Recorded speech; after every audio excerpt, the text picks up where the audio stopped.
listening? I can't believe I let you talk me into this. Seriously, right? Yeah. Wow. We're listening to Martial Secrets with Lawrence Kane and Kris Wilder, who sounds suspiciously like your announcer. It's Martial Secret time. It's Martial Secret time. It I'm is. Lawrence Kane. And I'm Kris Wilder. Today on Martial Secrets, we're going to talk about what? Favorite martial arts film. And not being good enough. It's not what your mother pounded into your head. It's not what your father told you, but it's what you tell yourself. Not good enough. Not good enough. And theme for the year of excellence. And a little section under free space that I like to call the invective didactic diatribe starring Lawrence Kane. Ooh, I get to rant. Yes.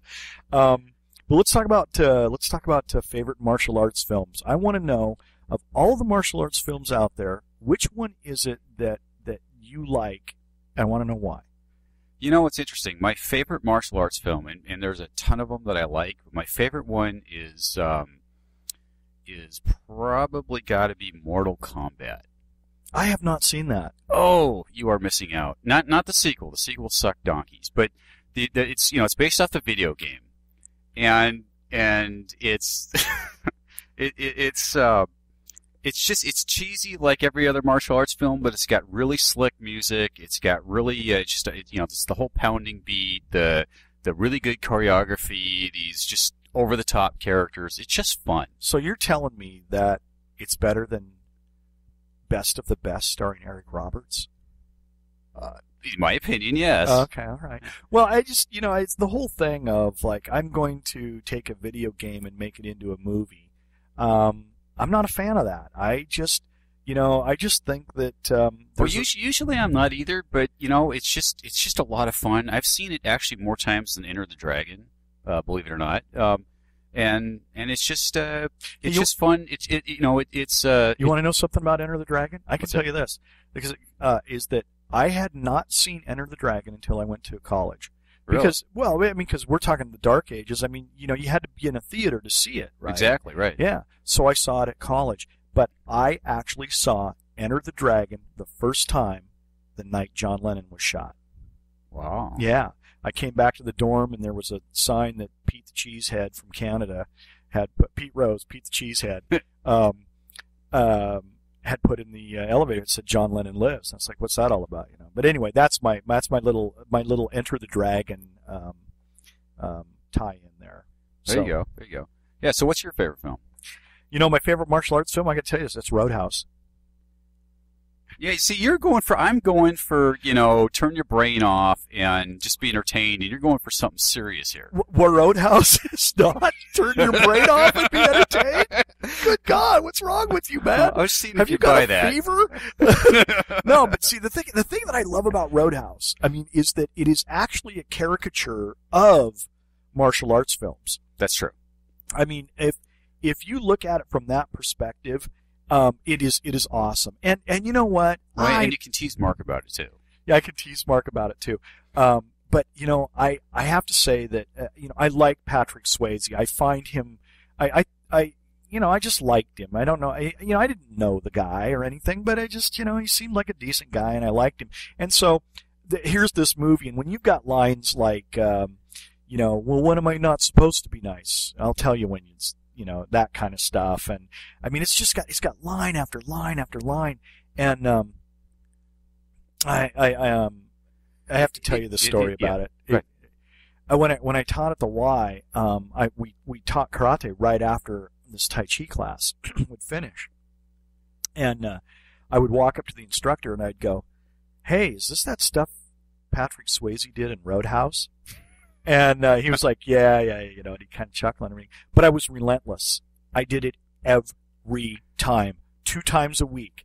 I would come up to him, I would seek him out, and I would say, "Hey, is this that? Are you doing that stuff?" I wonder why they never left the room on time to you.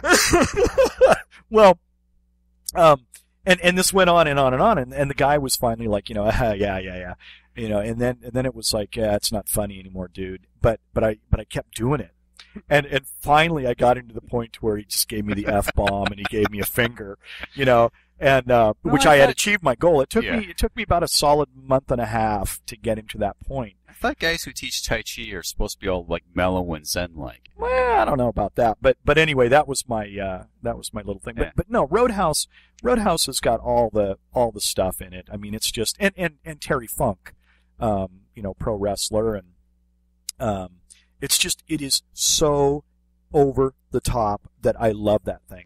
It is, but it doesn't have a guy with 4 arms that's like 8 feet tall trying to throw somebody off a cliff. And that's the definer for you. Well, that's one of the scenes in that movie, and the groin strike in that scene is just Patrick it's awesome. Swayze rips a guy's throat out in Roadhouse. Come on, and then throws him in the river. Well, so it's there you cool. go. You got That's your cool. throwing, and you got your ripping and your throwing, and that's what you wanted. Right there. But there's ninjas in Mortal Kombat. I'm going to argue that Sam Elliott's role in Roadhouse was as the ninja. Well, Sam Elliott, it's pretty hard to beat Sam Elliott. I'll give you that. I wish I had that guy's pipes. I would be doing exactly what he's doing. I'd be doing voiceover work, mailing it in, and hanging out. but anyway, so there we go. There's the 2 favorite films. But if you were going to pick a second one, what would it be? Actually, the choreography. What's that ninja movie that came out last year? I can't remember the name of it now. The one that just came out that had the chain whip sequence in it. Again, you're stumping me. That's man. the best choreography I've seen in any martial arts movie ever. And it's like Ninja Assassin or something like that. Oh yeah. It just came out last year, yeah. and the choreography in that just blew me away. And obviously I've only seen it once, but that's one I'm going to see again. My second one I think is going to have to be Steven Seagal's Above the Law. That was fun. Yeah, that was fun. absolutely That was fun. And it's just I just and the more distance I get between that original movie and what he is today and how all this kind of stuff, it just gets better and better, man. It does. Although Under Siege wasn't bad. The one on on the Navy ship, sure. I kind of enjoyed that. Sure. Oh, Yeah. I'm just the cook. Don't we all want to be just the cook? That's right. That's right. But ultimately, I think my second favorite movie, thinking about it for a minute, is probably has to be Enter the Dragon. I mean, there's just there's a lot of fun stuff in there, and I like the kind of Musashi reference with the art of fighting without fighting thing with the boat. That was cool. Yeah, the whole that whole Bruce Lee stuff. I mean, honestly, I just set that aside in an entirely different category. It's like when I argue films with friends of mine and I say that I like and they're like, "Oh, you can't pick Kubrick. You can't pick any Kubrick film because that's just not even on the same planet." It's like, okay. So I fair enough. I play that card on that one.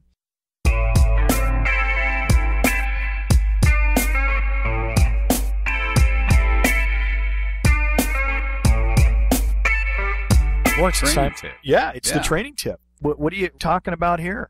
Well, and this is going to sound a little odd, but having a training tip, not good enough. And obviously, we're not talking about going to our students, not good enough, 1,000 push-ups, you. No, that's not what we're talking about. It's the, God, how long have I been doing this stuff? 40-something years? You can never perfect it. Gosh, and you look great too. Are you using oil of Olay or something? I mean, what's it? It's well, if I'd stuck with any one art, I'd be a lot better at it than having bounced around so much. But ultimately, the thing is, no matter what you do, no matter how long you do it, there's always something more you can do. And really, especially if you're teaching other people, that continuously striving for perfection thing. To me, that's really important because people notice all the little silly stuff. You don't even know it, and they're watching and they're going, "Sensei, you moved your foot just slightly this way. What's the meaning of that?" It's like, I wasn't paying attention. But they don't. If they don't ask, they see all this little subtle. How come you inhaled at this step and this movement of that kata? The students notice that stuff. And so, it's really important to pass the stuff along correctly and to really focus every time. You don't just go through the motions. You got to do it, quote unquote, right every time. When you talk about, not good enough, but that doesn't mean that you walk out and you go, "Oh, it wasn't good enough," and you beat yourself up. What it means is that you find the way to make it better. You go inside yourself and you use the training that you have to bring to bear on the issue at hand. Oh, absolutely, yeah. And if you can't do that, you find somebody. Now, hey, listen, I make no apologies for seeking information where I seek it. It's like I got some friends that are Ishinru guys. I got friends that do Pinjak Salat and Eskrima and all of these things. And I'll if I'm working on something, I'll source any place I can to try to find the answer to it, because the Eskrima guy might not be giving me the answer, but he might be turning the light on in the room. Absolutely. Yeah, you can learn something from, one of my personal goals is every time I train, whether it's in the dojo, it's solo, whatever it is, every time I train, I want to learn one thing. Could be tiny, could be large, but I want to learn one thing every single time. And it doesn't have to be big, it doesn't have to be large, but what's that Japanese principle called of getting incrementally Kaizen, better? Right? Kaizen. Getting incrementally better all the time. It doesn't mean that you're going to be taking large leaps sometimes. What it means is just, it's like we said in another time when I was talking about Roseberry in another podcast. It was about putting one foot in front of the other and moving in the right direction. Yeah, absolutely. Sometimes you'll have little pieces of something, and you'll feel like you've reached a plateau. Especially once you've earned a Shodan, a first degree black belt, you've kind of really got enough of the fundamentals to actually learn the good stuff, at least in my opinion. But it's slow. It's not like when you first start out, you're progressing on leaps and bounds. Sometimes you kind of plateau for a while, and it feels like you're not getting anything new, but all these little things kind of percolate, and all of a sudden you get this just epiphany, and boom, it takes you to the next level. Yeah, no disagreement there. But when you hit those plateaus, that's when you've got to push on through, and that's when you got to say this isn't good enough, and you realize that it's not good enough, that you need to start getting a DVD or looking at a book or calling somebody. I mean, Lawrence, you get it too, and I get it. I get people that email me and say, hey, listen, I'm having a problem with this. What do you think? And I say, well, try this. Go do that. Get back to me. Let me know how it works. Absolutely. Yeah, I refer a lot of people to, I try to help them find somebody in their area or a book or a DVD or whatever. You never know what it is that's going to be that little moment, but it's always, to me, and I think it's important to reiterate, not good enough isn't beating yourself up. It's trying to find, what do I need to work on to get better? And then really being open-minded about where you're finding that solution. Excellent way to conclude training tip for this episode.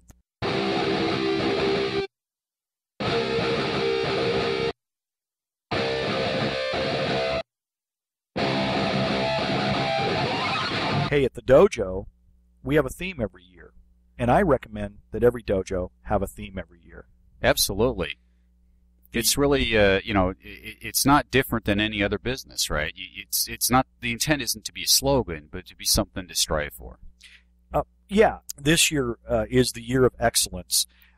Being a Raiders fan, it's easy for me to adopt this one, because they have their commitment to excellence, and I know, and I can hear the collective moan out there. Wilder, what's with the Raiders? It's a long story, but it goes back to my childhood. It's non-negotiable. We're done. Okay? And since the Seahawks left and went to the NFC, I'm able to go back to my AFL roots. So there you go. So anyway, I mean, really, I stole it from the Raiders, and this is the year of excellence. And I announced that. I surely announce it every day, and I may not announce it at every class, but if they don't get it, they're getting it. It is the year of excellence, and the students are charged with being excellent at what they do. And I don't make any secret of it, and I seem to be getting some pretty good response off of this one this year. You do. Well, you've had a theme every year for as long as I can remember, but you also have a task of the month for the kids, right? Yeah. And the combination of that, one of the things that's easy to do, especially when you're teaching younger kids, is it can turn into a babysitting service. And you don't want that, right? You want that to be setting the foundation for people to be actually progressing in martial arts. I think if what it was they're a there for, babysitting, yeah, if it was a babysitting service, I would have the right to charge more. right? Well, there is that. Maybe I need to take this under consideration. Yeah, but you know, the point is that the theme and that sort of thing helps to focus folks, and it works at every level, right? Yeah, every level. Same theme for the white belt, yellow belt, new kids as it is for the beginning adults, as it is for the senior adults, as it is for the instructors. Yeah, and it's a good thing. And so my counsel would be to anybody out there that's listening: if you have a school, no matter what size it is, adopt a theme for the year. It's not too late. In fact, it's never too late to adopt a theme, because you can adopt a theme for the month if you'd like. And I know instructors that do that. This month is going to be boom, and they do that. And that's a nice way to segment the training as well. So it is. So, but it's easy to say come up with a theme. What's some advice you can give to folks about how to come up with one that makes sense, that's going to get the right result? Oh, I think it's really simple. It's what you need to do is you need to see where your students are lacking, and that's what needs to be your theme. Now, mine this year is excellence. I think that I'm seeing a little bit of sloppy. I think I'm seeing things that are a little bit sloppy, and I want them tightened up. And so they're going to be excellent. They're going to be excellent stances. They're going to be excellent punches. They're going to be excellent kata. It's going to be excellent. And so that's what I'm doing is I'm tightening it up a little bit. And it's also a reminder to yourself, right, and to your instructors that sometimes we tend to go in. And one of the things that I personally do is I try to never correct more than 3 things for any one student for any one session. Oh, because if you do too much, right, they get overwhelmed by it. But sometimes you kind of it's easy and then to they go home not saying they're not good enough. Well, there you go. But sometimes it's easy to not correct. Oh, that's not that big of a deal. I'll just kind of skip that one, right? Yeah. So you got to hit that sweet spot, and the theme for this year helps remind everybody that I've got to do better. I've got to pay attention to the folks who are lower ranked than me to help them do better. They need to help the folks who are lower ranked than them to do better, and so on. So that because we all learn something from each other. It's not just from the instructors and students. It's vice versa. It's up, down, sideways, right? So that theme helps everybody focus on the same goal for the year and for the session. And bringing unity is important, because as well as anybody. I can sit here and I can bang out 50 push-ups, but if I'm in a group, I can do 60. Absolutely. And so there's that commonality of theme that brings a unification. Somehow I think you could do more than 50 here, but yeah. The story sort of works, though, That's my story. And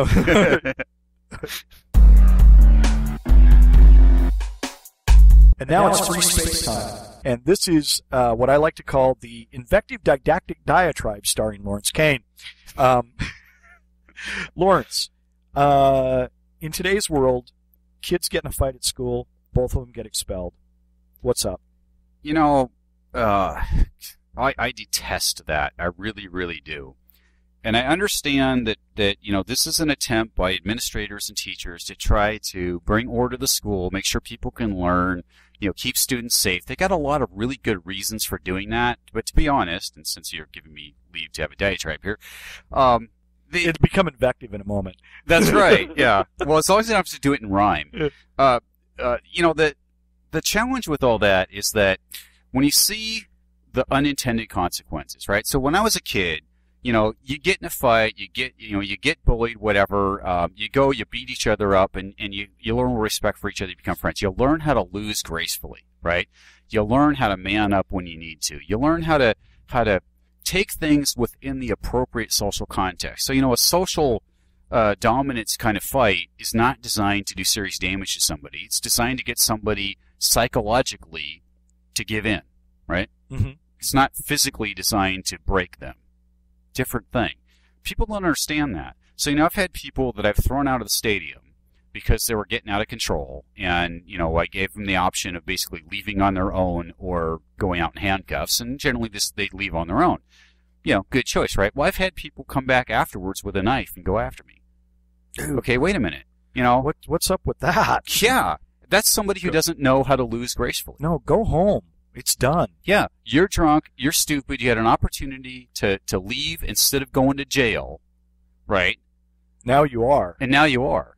Or, worse. I mean, stuff like that generally doesn't end well. And it's the same thing when you get these kids who are being bullied who bring the gun to school, right? They don't know how to handle, because if they go to the authority figure, and the authority figure, the principal, the teacher, whatever, doesn't stop the problem, then they're placed in a situation of, I can't fight, I'll get expelled, right? And it builds up.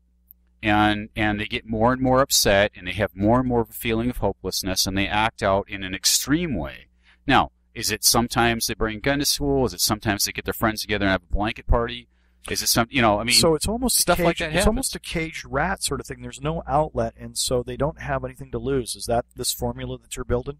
That's my assumption. Now, look, I'm not a psychologist or a sociologist, right? I mean, and I know that every situation's different.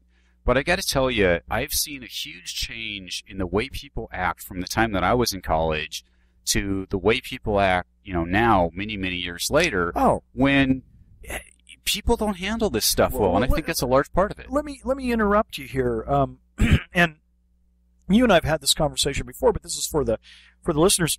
In my school, I can remember that there was a fight that was going to happen between two guys, and we'll call them Bob and Dave just because.